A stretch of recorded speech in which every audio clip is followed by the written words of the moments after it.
All right, welcome to Load the Box. Got a couple things I want to touch on before we get going here. Jordan, we didn't even talk about this pre-show, but I think it's something that I just want to mention. First of all, congratulations to the Kansas City Chiefs, Super Bowl champions, for Boo. the third time in 5 years or something crazy like that.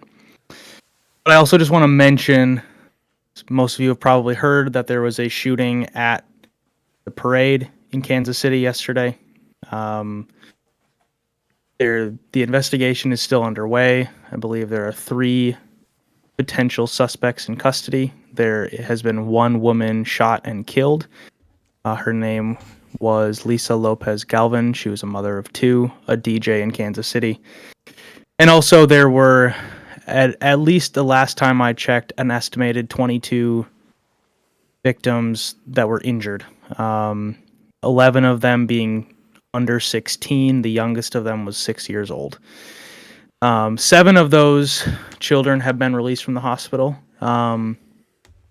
But of the remaining 22, there's at least 1 in critical condition. So it's a somber reality, a very somber topic, but I think it needs to be stated. It's a football show.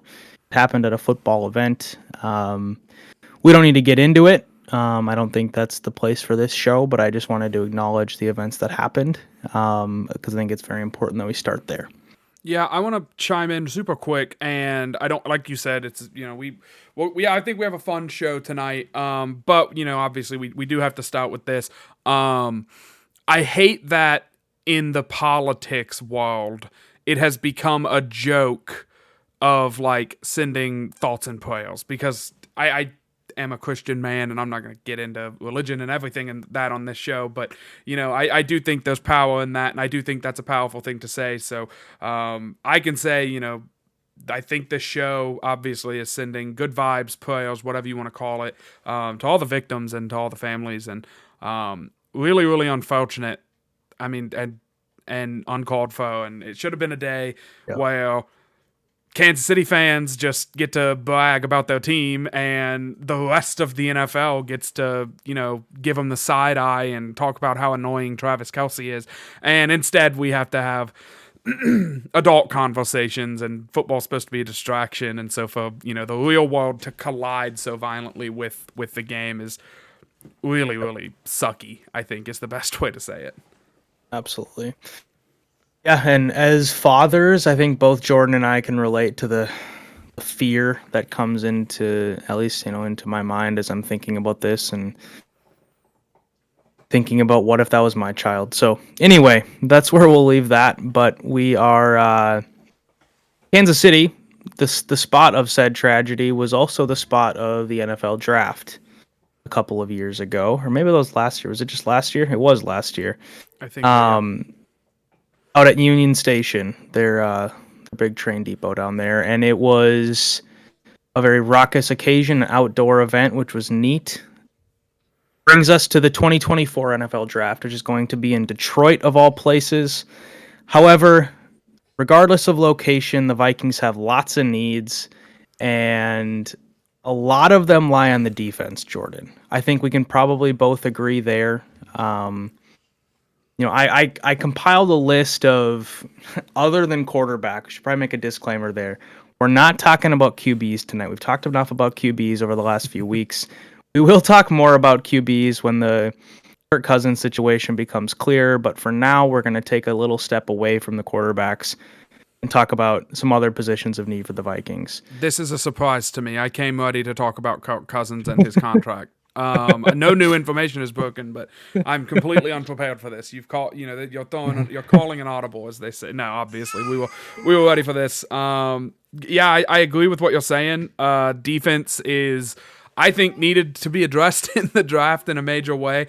Granted, obviously you can have a Kirk Cousins conversation with the draft because it's like, oh, well, maybe they don't need a D tackle because they have money to go sign a blah, blah, blah, blah, blah. No, we're not going to do all that. We're just talking about the draft. We're talking about prospects. I'm going to try and introduce you guys to some big names that I'm sure you've already heard, and I'll give some quick thoughts, and then maybe some sleepers that I'm falling in love with. My favorite sleeper of all time was Tariq Woolen, who ended up going to Seattle and he's pretty decent. He's pretty decent zone corner.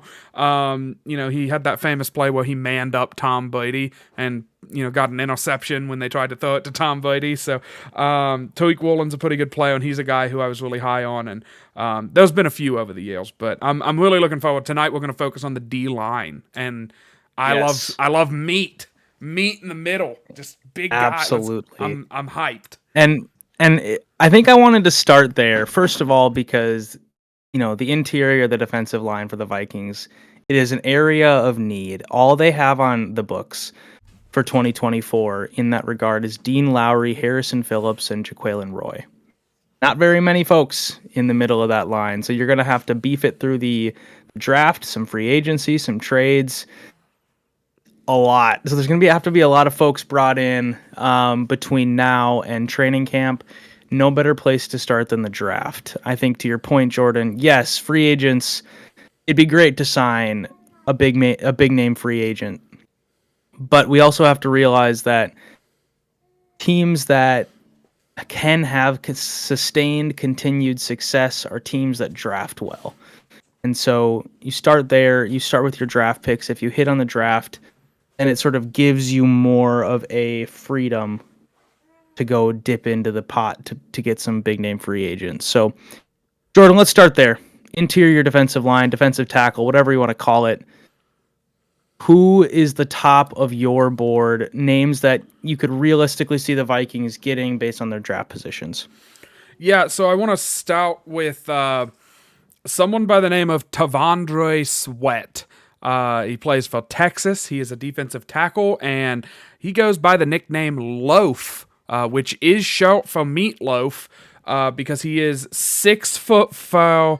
Let me get the weight. 362 is the Texas weight. I think he refused to weigh in at the Senior Bowl because he wanted to be big for that, so he could dominate people.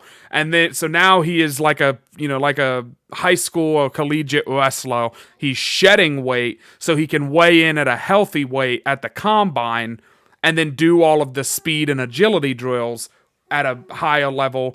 But realistically, he plays 6'4", like 370, 380. I mean, he is just a massive man. I've seen comparisons to Jordan Davis in his game. Just the way that he...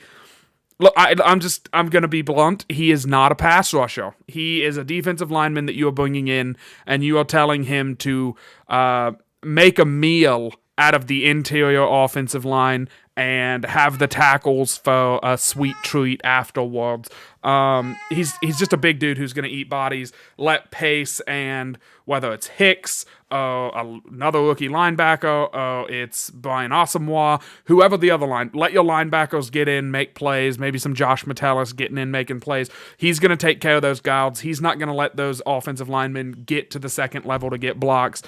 And I think he's going to be... wherever he goes, I think he is a 2-down.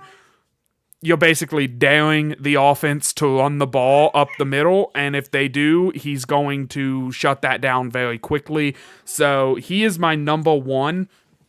This is where it's awkward. I don't know. I don't have sources inside NFL teams telling me where they have these guys ranked. So I kind of do like an average of a couple of the draft websites that I've come to know and love. And some of them have him as high as like, a mid-first round pick. Some places have him as low as like a late second round pick.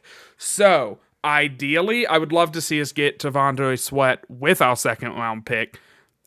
Maybe it's too rich by some people's standards. Maybe the NFL is super high on this guy and he ends up going, 15, and there's just no shot for the Vikings to have ever touched him anyway. I think 11 is way too rich for my liking. He does, because of the whole he can only really play on 2 downs. He's a run stopper, Yep. so he's very specific in what he does.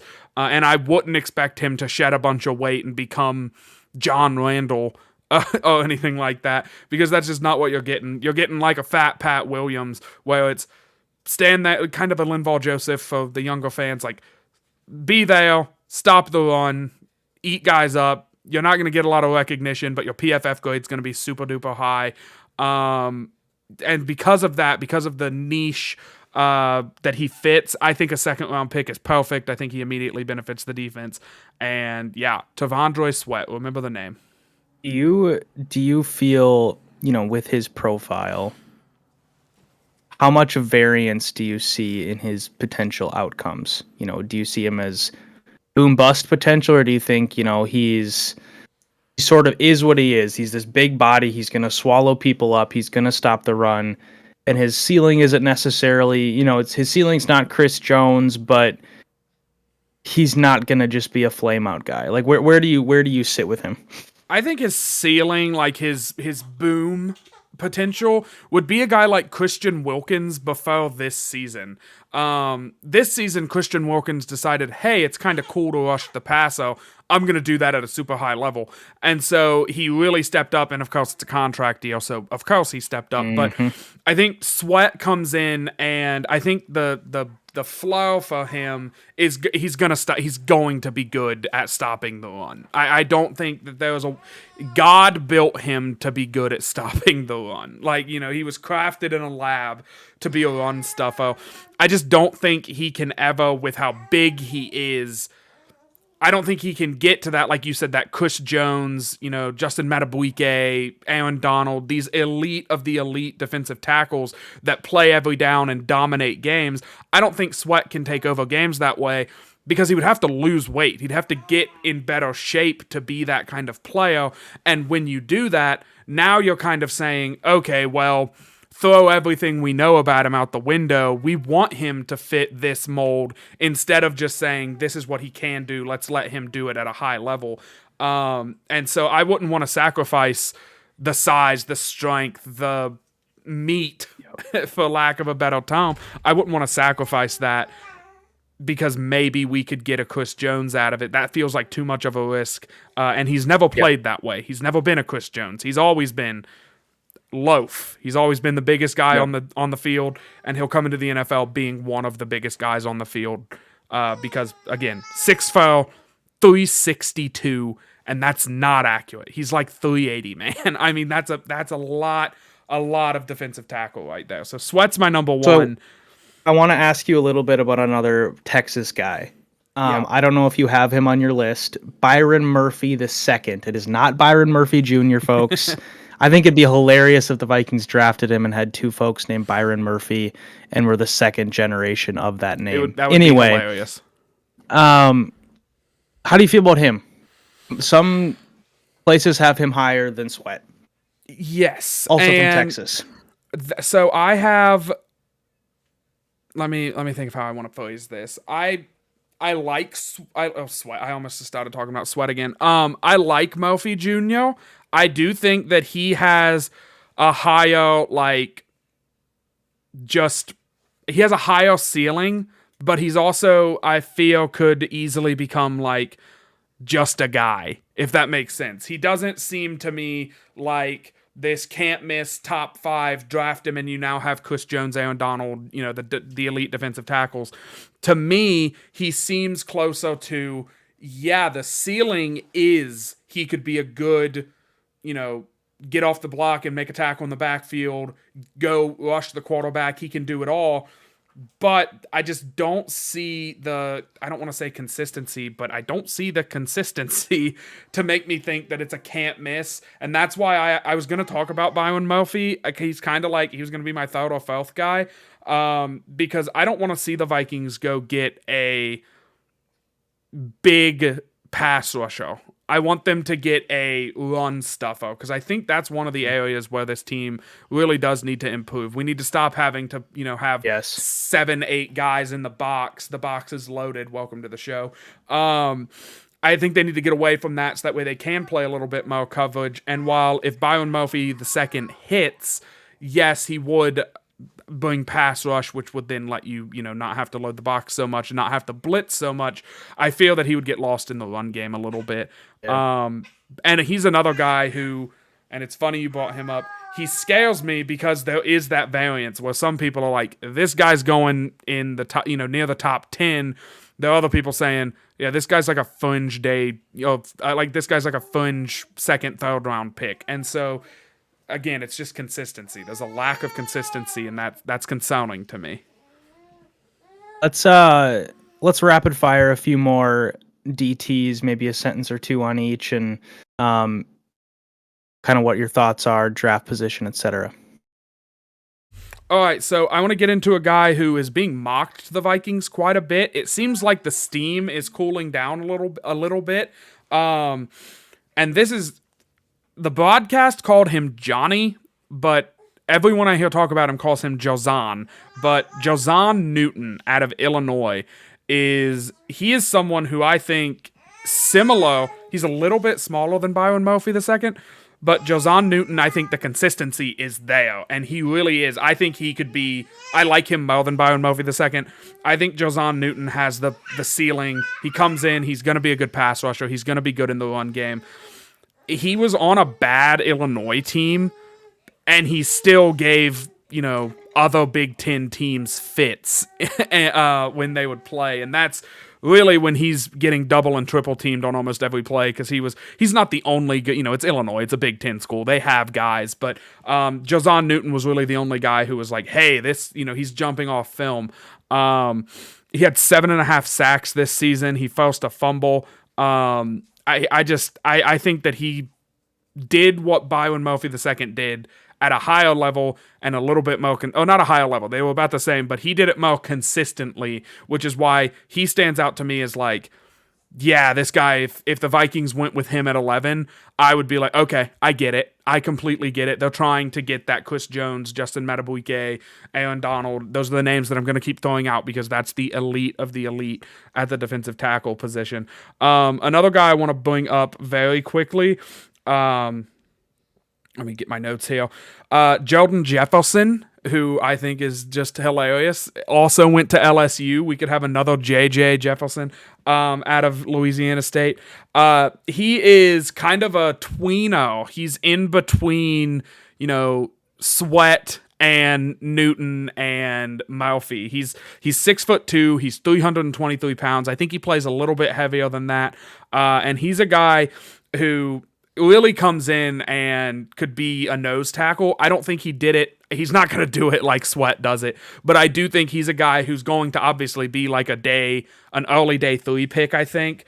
I think he could very well come in and maybe bring some of the same traits that you would get out of a T'Vondre Sweat, but obviously at better value because you got him later in the draft. You only had to spend like one of your 4th round picks because the Vikings have like 3 of them instead of having to spend your 2nd round pick and then not pick again for a long, long time. So I really like him. Just another big guy, kind of shove him in the middle. He had 2.5 sacks. Again, we're not talking about these guys. The guys I like are not pass rushers. The guys I like are true run stuffers. Linval Josephs, Pat Williams. I love me some, hey, we're not going to let you run the ball on us anymore, and it might just be because that Philadelphia game scared me so much. Yeah, and I think that's reasonable. I think there's an argument to be made both ways. Depends on who the Vikings get and who they have at the edge department, as they call it. Because if they have no pass rush from anywhere, then you need to have some from the interior. Having some from the interior would be beneficial as well, but it's got to come from somewhere. Any last guys you want to mention on the defensive tackle, or should we shift over to the edge?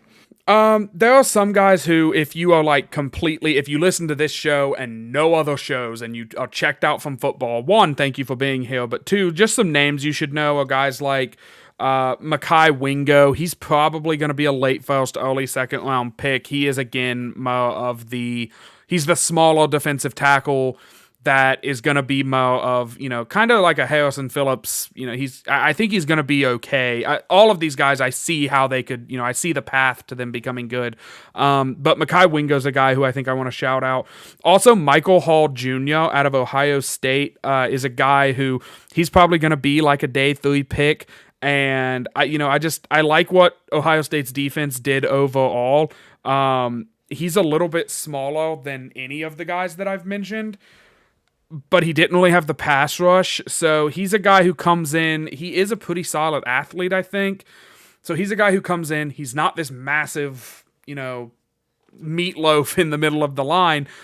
He's going to take some time. And it's almost like a Danielle Hunter where it's like, hey, this guy didn't do much in college. He didn't have any like stat numbers, but you're betting on the traits, you're betting on the physicality, and you're trying to get him to get up into that, hey, maybe if we groom him for a year or two, he can end up being a really good contributor on the defensive line. So that'll be my last guy that I'll bring up. And maybe that's just some Ohio bias, but Michael Hall Jr. is a name I think everyone should be on the lookout for.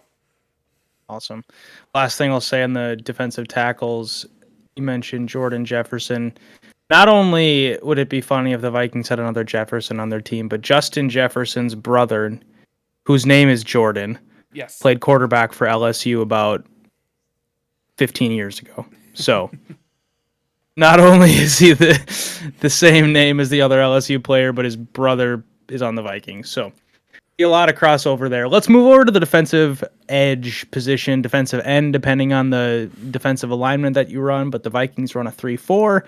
And so you generally call them edge defenders or outside linebackers. So, just quickly before we jump into the draft names, the Vikings on the 2024 books right now, the only edge players they have are Patrick Jones and Andre Carter. That's it. No DJ Wanham, no Danielle Hunter for now. So, big need here. Yeah, I'm going to kick it off, and because it is a big need, and there's a chance that Danielle Hunter says, look, I want to be like the third highest paid pass rusher. I want to be the second highest paid pass rusher. And the Vikings balk at that and they say no shot. And Jacksonville gives it to him.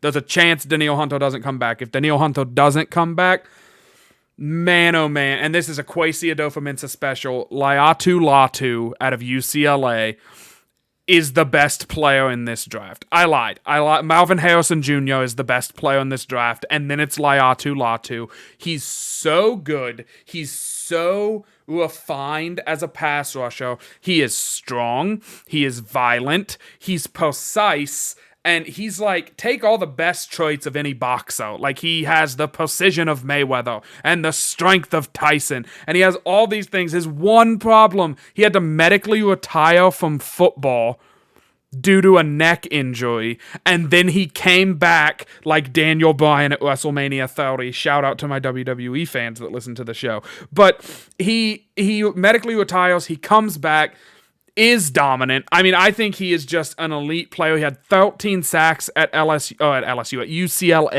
this season. I mean, I really just think he is fast, he is strong, he is everything I love in a pass rusher, and I think he comes in and is immediately like, oh, yeah, how did nobody see him winning Defensive Rookie of the Year? How did nobody see that? I mean, like, we're talking 10-plus sacks his rookie season, and that's before he even, really knows the NFL and everything.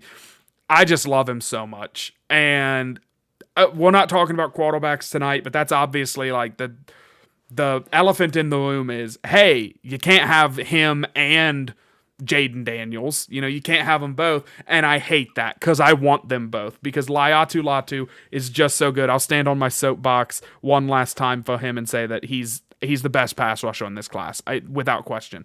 But he's not. I don't think he'll be the first taken because he had to retire from football due to neck injuries, and that's where the Kwesi special comes in. He's like Marcus Davenport, but he'll actually play, I think. Yep. No, definitely Kwesi has, in his short time here, already made himself known for taking flyers on guys. So, obviously, this would be much more than a flyer if you're drafting him in the early rounds. But I think Laiatu Latu checks out. Everything you're saying checks out with what I've heard as well. So, who else? If the Vikings can't get him, who else fits into their draft window and potential need? I think there's a world where the Vikings, and this would also be a Kwesi special, I think there's a world where they trade down out of 11 and they end up picking, let's call it 16 to 20, and they acquire some picks. They don't have a third round pick right now. So if they were to do something like that, there's a guy from Penn State. His name is Chop Robinson. Penn State ran a very similar defense to what Brian Flores ran with the Vikings. Just a lot of blitzing and having guys drop into coverage. Chop Robinson to me was one of my favorites. Let me pull up my notes on him really quick. One, the fact that his name is he goes by his nickname of Chop. That's just super cool and super elite. I wish the NFL would let him put Chop on his jersey instead of Robinson. He's just explosive. I think that's the main thing that stands out about him. He really is. He can explode out of his stance and power rush a guy. Oh, he can get the edge on someone. I think he's a really, really good player. As my Google's telling me the weather because it just hit 9 o'clock here in Ohio. He does show a little bit he's explosive and he can kind of gets those gotcha snaps, but he does show if somebody really gets a hold of him, if Trent Williams grabs a hold of him, he's not he's not defensive tackle strong. He's an edge rusher. I don't think that means he can't play the run, or that doesn't mean that he's a scrub. It just means that's, he should probably hit the weight room a little bit, try to get to Danielle Hunter's level of freak athleticism. And so Chop Robinson's another guy who I hope falls into that second round 11th pick range is Braylon Trice. His name is incredibly difficult for me to say, apparently. That's the Washington pass rusher who I think everyone kind of got an introduction to with Washington making it to the national championship game. This is not in any of his draft profiles. This is just me watching a lot of Washington football this season because of Michael Penix. It seems like his specialty is he's really good at swatting the ball. He's I've never seen someone go to swat the ball as much as he does successfully. It's kind of crazy how good he is at pinpointing where the quarterback's going to release it and stuff. But Trice is your typical power rusher. He reminds me a lot of George Karlaftis when he was coming out, and he's he's not an explosive athlete, but he's stronger than most people. So he's going to, bull rush guys. He's going to throw linemen around and throw them into the quarterback and get in that way. I used to say that I trusted Mike Zimmer and his defensive staff to take some of these guys who were one-dimensional and mold them into complete players. I don't know that we have that anymore, so he would definitely, he's going to need work to become more well-rounded, and I think that's why there's a small chance he does fall out of that first round. Maybe you can get him, at second round pick 11, but those are three guys that really stand out, and I gave you three guys that are going to go within the first 50 picks, because it's a need. It's a big time need. Even if Danielle Hunter comes back, I would still say it's a major need with Wanham coming off a major injury. And the guy who was the guy from the Saints, Marcus Davenport, with him basically being a non-starter. He's a guy who I'm ready to see go. Yeah. Yeah, no, it's a massive need. And of those two, Robinson and Trice, who would your preference be if we couldn't get Latu? Oh man, it would probably, the realist in me says Trice, because I don't think Chop Robinson would even sniff the second round. I think he feels like the 20th overall pick or the 25th overall pick. So I like Robinson, man. He feels more well-rounded to me, and this is kind of stupid, as I just spent the first half of the show talking about how badly I wanted to have a stout run defense. But man, I love a pass rusher that can rush the passer. And Braylon Trice, I fear, is going to get, he's going to step up to that next level, and all of a sudden he's not the strongest guy on the D-line, and all of a sudden he is not able to just manhandle every offensive lineman he encounters. So he's going to have to add that, that quickness and that the more finesse part of pass rushing to his game, and I just wonder if he can do that. Chop, I think, already has that, and so for him, it's just go lift some weights and get stronger, whereas Trice, I think, needs to learn, hey, you need to get more agile, which is not easy to do. You need to learn Yeah. techniques, which is not easy to do. Another thing about Laiatu Latu that I didn't bring up, that I'm stealing this take from, I think, Thor Nystrom or whatever his name is on X.com. Mhm. He has like 5 pass rush moves, and you watch his games and you watch his snaps. It's the truth. Like, most guys come out and they do like 1 or 2 things on every play. They only have like 1 or 2 moves. And he's coming out and he has like 5 of it. He has an entire toolbox of pass rush moves. I love Laiatu Latu. I want him so bad. I want him so badly. Love it. Well, this was good. We have, at least on my initial board, 3 more positions that I want to hit on. We're out of time for today, but we're gonna dig into this as the weeks go on and as we get ready for Detroit 2024. So late April in the Motor City. So next week we will have Dustin Baker on the show. We might talk a little bit about some of this stuff. We're not really sure. We gotta formulate a plan for Mr. Baker coming back on Monday evening. But for now, Jordan, final thoughts from your side before we break.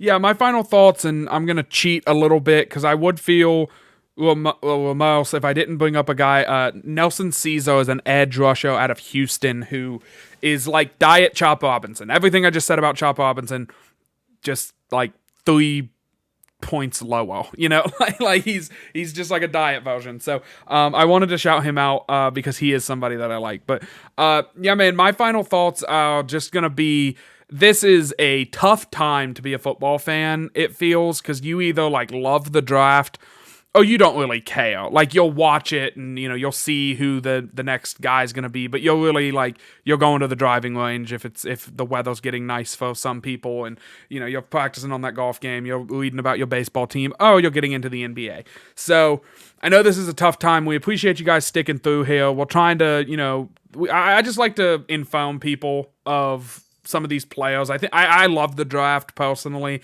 I think it's super fun to... It's usually like 20 guys that I'll get stuck in my brain, and then it makes preseason more fun because there's some of them that, like, oh my gosh, this guy looks like a stud in the preseason, and that doesn't mean anything, but still, it's fun to see that he can play a little bit. And then you have the guys like Tariq Woolen and you know, well, and Jalen Hurts was one a couple of years ago. The show was super hot. We were like, hey, he's like a 3rd-round pick quarterback that seems like he might be good. And then he ends up going to a Super Bowl. And so seeing these guys flourish when you identified that, it's just fun. It's kind of like the lottery, but it's much, much less rewarding. But yeah, man, I mean, it's just a fun way to hold over, you know, until football season really starts back up.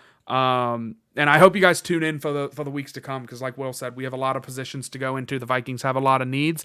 And other than that, make sure to shop Unified. It's over here. Follow Will on Twitter at Will Badloos, and check out the Bad Loser blog, and follow the show at LTB Vikings, and find us where you get your podcast, and smash that like button and hammer that subscribe button and blah, blah, blah. Share us with your friends. Help the show go, yada, yada. Will, I'm done. I talked a lot tonight. I feel bad. Sweet. So No, this is good stuff. The great state of Minnesota and beyond needed to hear your voice tonight. My final thoughts are on your note about getting into the NBA and your baseball team. Spring training started yesterday, Wednesday, the 14th. Pitchers and catchers reported. The full squad will report on Sunday. It's a good time to be a baseball fan, man. It's I'm rocking my 2021 Twins spring training cap right now. It's fun. It's fun to kind of start smelling the grass a little bit. And you better watch I'm also out, wearing my... Go ahead. ahead. My little buddies have told me that Ellie De La Cruz has learned how to hit a breaking ball, and so the league is cooked. The league, no one has told me that. I'm just betting on, please, for the love of God, I want to have a fun summer of baseball, and that depends on Ellie De La Cruz's ability to hit a slider. So come on, Ellie, save my summer. He'll get there. I mean, that raw talent in that young man is breathtaking. Let's hope for the fine folks of Cincinnati and Northern Kentucky that he can do so. The other thing, I'm rocking my T-Wolves sweatshirt, a new Valentine's gift actually from my wife. And I just wanted to say, everyone, Timberwolves fans, anyone in Minnesota, get to Target Center before the season's over. That place is a zoo on game night. It is rocking. It is fun. Timberwolves have the best record in the Western Conference, something we haven't said for about 20 years. So get out to Target Center, support the Timberwolves and their push to the postseason and hopefully beyond. We will be back, like I said, on Monday. We're talking with Dustin Baker from Vikes Now and VikingsTerritory.com. Until then, Skol y'all.